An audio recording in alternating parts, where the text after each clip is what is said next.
دې نه مخکې آیت مبارکو کې الله تبارک وتعالى د انسانانو یو دوه کمزوریانې او کوتاهي هغه ذکر وفرمایل. یو دا چې الله تبارک وتعالى چاته یو نعمت ورکړي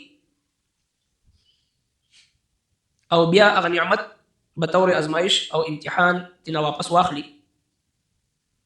نو په دې وخت کې ډېر زیات هغه نا امیده او ناشکره شي. او چې کله الله تبارک وتعالى د تکلیف نه بعد بیا خپل رحمت په چا باندې وکړي، نو بیا ډېر زر هغه تکلیف او هغه مشقت او هغه سختی هغه هیر. نو دا دوه بیماریانې داسې دي چې یو نا امیدي او دویم ناشکري، دا دواړه د انسان د زوال سبب جوړي. نا امیدي دا کفر دی، لا تيأسوا من روح الله انه لا ييأس من روح الله الا القوم الكافرون. دا الله د رحمتنا نا امید کېدل دا د کافرانو عادت دی. مسلمان د الله د رحمتنا لا تقنطوا من رحمت الله، د الله د رحمتنا نا امید کېږي. او دغه شانتي ناشکری دا د انسان یو داسې روحاني بیماری ده چې اکثریت د انسانانو د مسلمانانو په ناشکری کې مبتلا دي. وقلیل من عبادی الشکور، ډېر کم بندگان شکر گزار دي د الله جل شانه. اکثریت د انسانانو دا په ناشکری کې مبتلا دي. نو دا ناشکری هم یو روحاني مرض دی او ډېر خطرناک او مهلک مرض دی. ان الانسان لربه لکنود، بشک انسان د خپل رب ډېر زیات ناشکر دی، ناقدري کوي د نعمتونو. وما قدر الله حق قدره، د الله تبارک وتعالى چې څرنګه قدر پکار دی هغه سي ونه. نو لہذا دا ناشکری په نعمتونو باندې زوال راولي. ناشکری د وجنه په نعمتونو باندې زوال راځي، او د شکر د وجنه نعمت زیاتیږي. لئن شکرتم لازیدنکم ولئن کفرتم ان عذابی لشدید. ما د نعمت شکر ادا زیاتیږي، با ناشکری وکړه زوال بدر باندې راځي. نو لہذا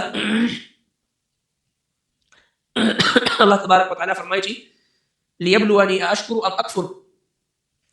الله تبارک وتعالى د بنده ازمایش کوي چې دا شکر وباسي کدي ناشکری کوي. نو یو نا امیدي او دویم ناشکری، دا ډول بیماریاں د انسان کمزوري دي. او کم خلکو چې د صبر نه کار واغشتو، نا امید نشو او نیک اعمال وکړو، الله تبارک وتعالى فرمایل چې دوی لپاره اجر ډېر وي. چې کله نبی صلی الله علیه وسلم د دې خبر دعوت ورکړو مشرکین ته، نو هغه با مخینه انکار کو او نبی کریم صلی الله علیه وسلم ته د سحر او د ساحر نسبت کو چې دا نعوذ بالله سحر کوي او دا دې ساحر دی. الله رب کائنات داغي جواب په دې آیت مبارک کې ارشاد فرمایي. او یو اعتراض هغه دا کو کچری ته برحق پیغمبري د الله، نو تا نه مخکې رستو فرشتي ولې راځي، ملائک دراشي او فرشتي دراشي او تاسو سره د یو خزانه وروړي، د سونې چاندي خزانه سره وروړي، نو موږ به ومنو چې ته د الله رښتینی پیغمبر. او دغه شانتي کته د الله رښتینی پیغمبر نو د مکه مکرمه د ازمکه دا موږ لپاره اواره او دا غرونه د سرو زرو جوړ کړ او داسې مطالبات به کولو. الله رب کائنات غوښتل د دې ټول مطالبات چې هغه پوره کول شو. سره چې دا سونو معجزات د نبی صلی الله علیه وسلم ذات مبارکه په خپل باندې معجزه، قران کریم په شانتي معجزه نه مخکې چتر راغلي نه آینده چتر راتلی شي. او داسې معجزه چې دغه پس آیتونو مبارکو کې دا ذکر دی چې د ټول عرب هغه شعراء او فصحاء او هغه فلاسفه او ماهرین دا هغه ادیبان هغه راغون شو د سوره کوثر عمره یو سورۃ جوړول عاجز شو. دغه مثال پیش کول عاجز شو، دغه لوی معجزه څه کېدی شي.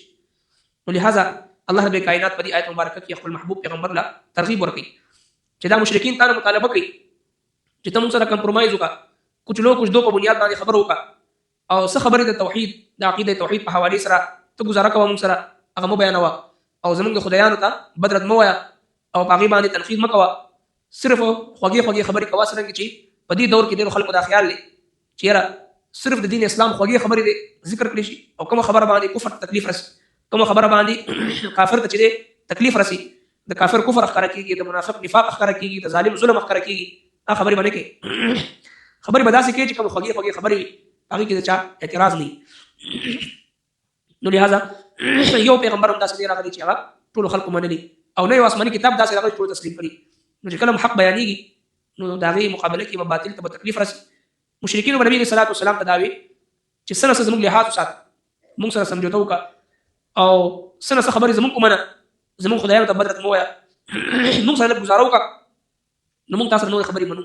الله رب کائنات فرمایي چې زما محبوب پیغمبر تاسې خو نشي کېدی چې د دوی په مطالبه باندې د وحي یوه حصه پرېږدي یا د دوی په سازشونو باندې ته زړه تنګ شي، او یا چې کوم مطالبه دوی تا نه کوي چې فرشتې تا باندې ولې نه راکوزېږي او ستا د نبوت ګواهي فرشتې ولې نه ورکوي، یا تا سره خزانه تا باندې ولې نه نازلېږي. په دې خبرو باندې به تبدیله کېږي نه، بلکې ته خپل کار باندې نظر ساته. ستا کار څه شی دی؟ ستا کار دا دی چې ته یرولو والی کفارو لره، د الله نافرمانو لره، او ته په دوی باندې وکیل او ذمه دار او نگهبان دانی. فلعلک نو شاید چې ته تارک پرېښودونکي بعض ما یوحى الیک ځینې هغه څه چې وحي کولی شي تا ته، وضائق به او تنګېږي په هغې صدرک ستا سینه، ان یقولو چې وایي دوی لولا انزل علیه نو ولې نازله نه شوه په دې باندې کنز خزانه، او جاء معه ملک یا ولې رانه لا د سره فرښته. انما انت نذیر بېشکه ته يرونکي، والله على كل شيء وکیل او الله جل شانه په هر څیز باندې نگهبان دی. فلعلك تارك بعض ما يوحى الیک. نبی کریم صلی الله علیه وسلم ته د تسلی دپاره چې په زړه باندې کوم معمولي خفګان به راغی د نبي علیه الصلاة والسلام د دې مشرکینو په دې اعتراضاتو د وجه نه، د دې مکر و فریب د وجه نه، او د دې پټو پټو سازشونو د وجه نه د الله محبوب پیغمبر زړه ته کله نه کله خفګان راغی چې زه دوی د جهنم نه بچ کوم او جنت طرف ته رابلم، د ګناه او د معصیت نه بچ کوم، نیکۍ طرف ته، دعوت الى الله طرف ته، عقیده توحید طرف ته دوی دعوت ورکوم. او دوی چې دی واذ يمكر بك الذين كفروا ليثبتوك او يقتلوك او يخرجوك ويمكرون ويمكر الله. او دوی لګیا د مکر کوي، د قتل سازش کوي، د جلاوطن کولو سازش کوي، د قید کولو سازش کوي. نو یقینا زړه ته به تکلیف رسېدو. الله رب کائنات خپل محبوب پیغمبر ته تسلی ورکوي چې ته د دوی په وینا باندې خپل د وحي پیغام پرېښودی نشي، او دویم دا چې د دوی په سازشونو باندې به زړه نه تنګي، ځکه چې مبلغ چې وي یو مسلمان داعي الى الله هغه باندې به غمونه راځي، مصیبتونه به راځي، د خپلو مخالفت به راځي، د کفارو طرف نه مخالفت به راځي. نو وتواصوا بالحق وتواصوا بالصبر، تواصي بالحق د حق تلقین چې کوي نو ستا مخالفت به کېږي، خامخا مخالفت به کېږي. وتواصوا بالصبر ورسره به خپله صبر کوي، نور ته به هم د صبر تلقین کوي. نو لهذا الله تبارک وتعالی خپل محبوب پیغمبر ته تسلی ورکوي چې د دوی په سازشونو به غمجن کېږي نه، بلکې د دې نه مخکې آیت مبارکه کې د صبر کوونکو فضیلت بیان شو. الا الذين صبروا وعملوا الصالحات اولئک لهم مغفره واجر کبیر. کوم خلکو چې د صبر ماده دا شکرګزاري، دا خلک نه امید کېږي نه، چې کوم مسلمان کې د صبر ماده وي، دی په غم باندې صبر کوي، په مصیبت باندې، په بیماری باندې، په تکلیف باندې صبر کوي، نو الله تبارک وتعالی دا صابر انسان چې دی انما يوفى الصابرون اجرهم بغیر حساب، به حساب اجر ورکوي. او دویم صبر کوونکی انسان ته الله تبارک وتعالی دا توفیق ورکوي چې د دوه بیمارونه چې کوم بیماری مخکې ذکر شو چې یو نا امیدي او یو ناشکري، د صبر د برکت الله تبارک وتعالی خپل مؤمن مدد دوه بیمارونه ساتي.